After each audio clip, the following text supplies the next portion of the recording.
Ayan, habang tayo papauwi galing sa paghatid ng ating apo sa school, meron tayong nadaanan ditong isang aksidente at motor accident na ayon sa mga source na nakapaligid at nakakita, parang na-miss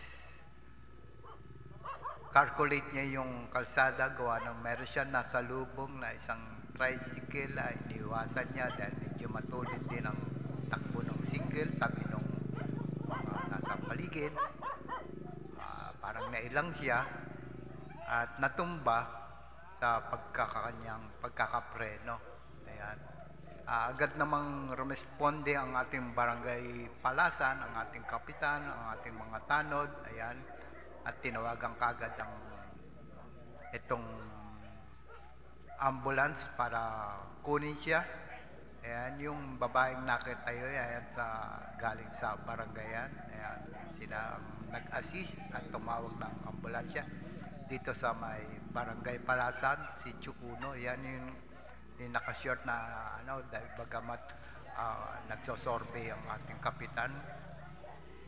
Ayan, nakashort lang siya. Ayan, yung nakatalikod, nadaanan natin. Tuminto tayo. Inalam natin kung ano nangyari sa aksidenteng naganap ngayong umaga. Sabi sa mga ating source, medyo matulin dahil nga naambon, papasok sa trabaho itong lalaking na aksidente. Sabi, isang teacher, at buti naman at naka-helmet siya, nagmamadali siguro gawa nung naambon nga, yun, na-miscalculate niya yung kalsada rito sa may Sitio 1 kasi medyo kurbada tong lugar nito na pinangyarihan. At buti naman, wala naman masyadong pinsalang nangyari gawa ng pagkatumba niya, nang naipit yata yung kanyang braso. Ayun.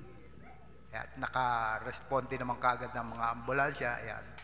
Kita niyo naman sa video, sinasakay na siya. Si Yoti 59 nakatalikod, naka-jacket, bumaba at umassist din.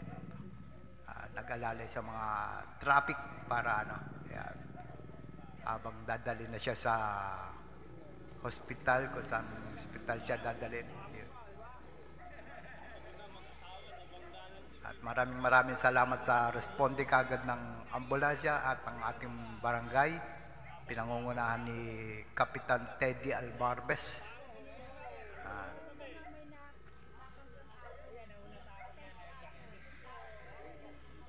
Dito kasi sa lugar nito kurbada. At kaya kailangan talaga mga motorista rito dahan-dahan lang sa curb nito, at marami rin talagang nagaganap na aksidente rito sa lugar nito. At ayon sa nakakita, medyo nakagitna yung na aksidente na sa gitna sa ng kalsada, biglang may kasalubong. Ayun. Kaya pagpreno niya, sumadsyad siya rito sa tabi. Ayan, nakita niyo yung batong yan. Diyan siya tumama yung motor at napatumba siya. Gawa nga, nailag siya sa kasalubong niya. Yun. Kaya maraming salamat sa responde ng ambulansya at ng ating pamunuan ng ating barangay Palasan. Agarang responde. Yan. Pagaling ka kagad, kuya, at maraming pang estudyanteng nag-iintay sa iyo para dahil siya po ay isang teacher. Hindi ko lang natanong sa source kung saan siya nagtuturo. Ayan. Dito na lang ang aking report. Si Yoti 59 TV nagbabalita.